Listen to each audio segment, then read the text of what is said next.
اہل سنت کے ہاں فتوے کے میدان میں 4 مذہب ہیں، اور یہ چاروں مذہب اپنے اپنے مقام پہ حق ہیں۔ یہ چاروں مذہب جنتیوں کے مذہب ہیں۔ بندے کہتے ہیں یہ بڑے متعصب ہوتے ہیں، متعصب نہیں ہوتے، تیری عقل میں پھیر پڑا ہے۔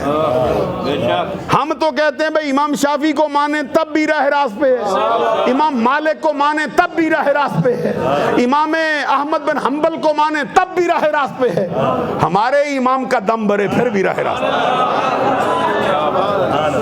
یہ فتوے کے میدان میں اہل سنت کے 4 مذہب ہیں۔ عقائد کے میدان میں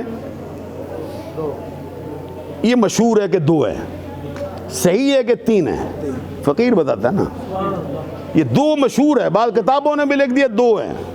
یہ اساتذہ جو پڑھاتے ہیں ذرا ان سے پوچھ کے دیکھو، آپ کو سمجھائیں گے۔ کتابوں میں بھی لکھا، بعض میں بھی 2 مذہب ہیں، لیکن صحیح یہ ہے کہ اہل سنت کے عقائد کے میدان میں 3 مذہب ہیں۔ ماتریدیہ کا ہے، اشاعرہ کا ہے، حنابلہ کا ہے۔ یہ ہے فتوے کے میدان میں امام احمد بن حنبل کو ماننے والا حنبلی، عقائد کے میدان میں ماننے والا حنابلہ، یہ ہے۔ جس طرح اشاعرہ، اسی طرح پھر ماتریدیہ۔ یہ ہمارا مذہب عقائد کے میدان میں ماتریدی، اور یہ اتنا ضروری ہے کہ داتا علی حجویری کے روضہ اقدس پر جو ان کا کتبہ لکھا گیا نا، اس کے اوپر بھی پڑھو گے تو کیا لکھا ہوگا؟ علی بن عثمان حجویری حنفی، یاد کر دیا۔ اب کبھی آپ خود پڑھ کے دیکھ، امام ربانی، مجدد الفسانی، شیخ احمد فاروقی سرہندی، جس جیسا جوان ہندوستان کی دھرتی پہ کہاں پہ آ سکتا ہے، جس کا الگ ہی شان دیکھا ہے ہم نے، وہ بھی اپنا نام لکھے تو جہاں پہ لکھتے ہیں حنفی، وہاں پہ لکھتے ہیں ماتریدی، اور پھر ہمارا امام محمد رضا جب بھی اپنا نام لکھے جہاں پہ لکھتا ہے حنفی، وہاں پہ لکھتا ہے ماتریدی۔ تو یہ ماتریدی، ابو منصور ماتریدی، ان کے ساتھ ایک اور امام ہوئے ہیں جن کا نام ہے ابو الحسن اشعری۔ تو ماتریدی کہلاتے ہیں، ابو منصور ماتریدی کو ماننے والے، ابو الحسن کو ماننے والے اشاعرہ کہلاتے ہیں، اشعری ہیں۔ توجہ رکھیے حضرات، اتنا بڑا امام ہے جس کے دامن میں ہزاروں نہیں لاکھوں کروڑوں بڑے بڑے قداور لوگوں نے پناہ لی۔ اہل سنت کے عقائد کا ایک امام حضرت صدیق اکبر کے بارے میں ایک جملہ اپنی کتاب میں لکھتا ہے، اور کیا کہتا ہے سنو، کہتا لم یزل ابو بکر بعین الرضا منہ۔ اچھا، آپ سے تو مجھے کوئی شکوہ ہو نہیں سکتا، آپ کو عربی تو آتی نہیں، میں کیا شکوہ کروں؟ تو یہ اسٹیج والے جو ہیں ان سے تو شکوہ بنتا ہے نا، کہ نہیں بنتا ہے؟ یہ جملہ جو میں نے کہا کبھی سمجھو گے نا، پھر پتہ چلے بھئی کیا کہا ہے میں نے۔ کہتے لم یزل ابو بکر بعین الرضا منہ، یہ کہتا ابو الحسن اشعری، جس کو ماننے والوں میں بڑے بڑے محدث، بڑے بڑے فقیہ، بڑے حضرات جو میں کہتا ہوں، اب 63 سالہ زندگی ابو بکر صدیق کی، یہ کسی عام درجے کے مولانا نے نہیں کہا، کسی مفتی کسی محقق کا فتویٰ نہیں، جو محققوں کا امام ہے، جو محدثوں کا امام ہے، جو بڑے بڑوں سے بھی بڑا ہے، وہ امام ابو الحسن اشعری کہتا ہے۔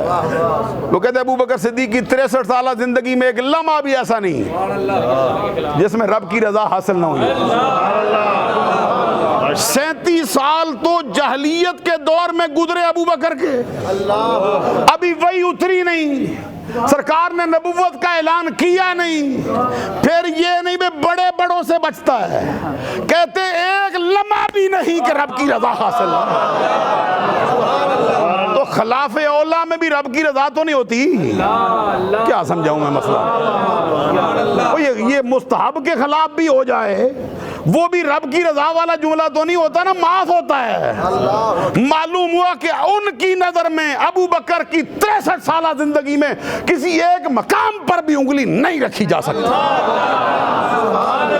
اس پر اس کے بعد ایک اور ہستی نے کلام کیا ہے، وہ کلام درج کیا صاحب ارشاد الساری، فتح یہ شرح صحیح البخاری، امام ابو شہاب الدین قسطلانی نے، انہوں نے کہا اختلف الناس فی کلام ہی، یہ جو ان کا کلام آیا نا امام کا، اس کے اندر کچھ لوگوں نے اختلاف کر دیا ہے اور کہا یہ مشکل ہے کیونکہ وہی نہیں اترتی، کسی نبی کی رہنمائی ان کو حاصل نہیں، خود وہ نبی ہے نہیں، تو یہ جملہ کہنا بہت مشکل ہے، اس کو بہت اہل سنت کے ہاں اجماعیت کا درجہ نہ ملا، اہل سنت نے ان کو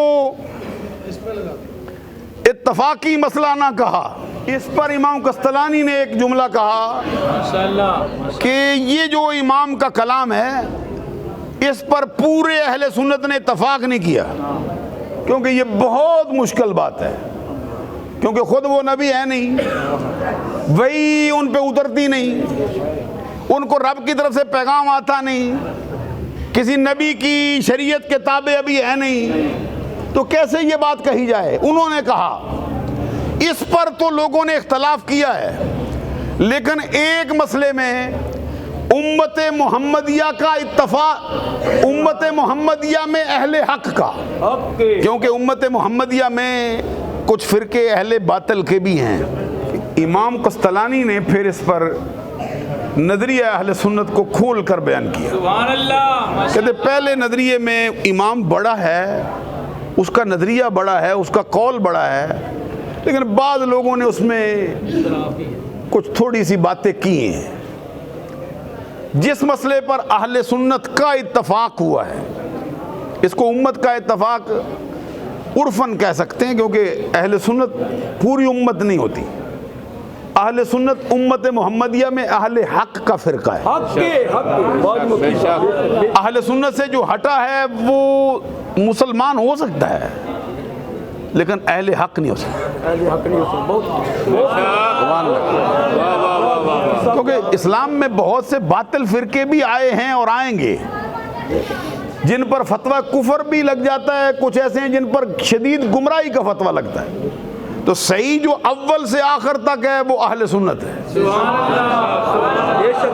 اور یہ بات آج کل کوئی بندہ اہل سنت کے نظریے میں ٹھوکر مارتا ہے، جی میں پیر ہوتا ہوں، اہل سنت کے نظریے میں ٹھوکر مارتا ہے جی میں مفتی ہوتا ہوں، اہل سنت کے نظریے میں ٹھوکر مارتا ہے جی نہیں میں خطیب بڑا ہوتا ہوں۔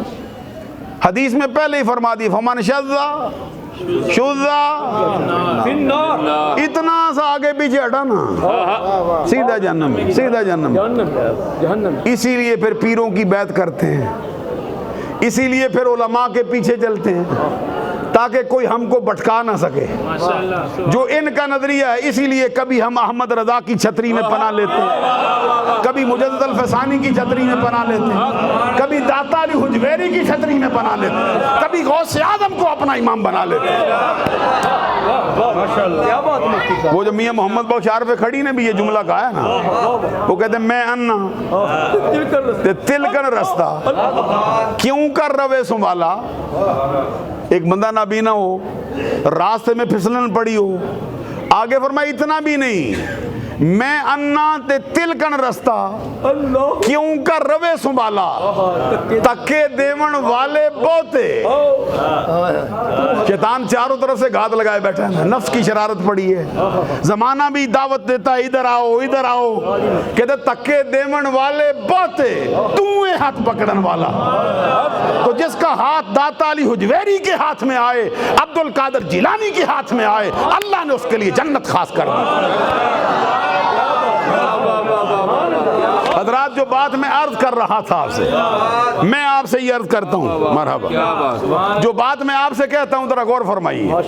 میں نے کہا کہ اہل سنت نے جس پر اتفاق کیا ہے صدیق اکبر کے بارے میں وہ کیا ہے؟ امام قسطلانی نے اہل سنت کا متفقہ عقیدہ لکھا، وہ کیا تھا؟ کہتے لم یزل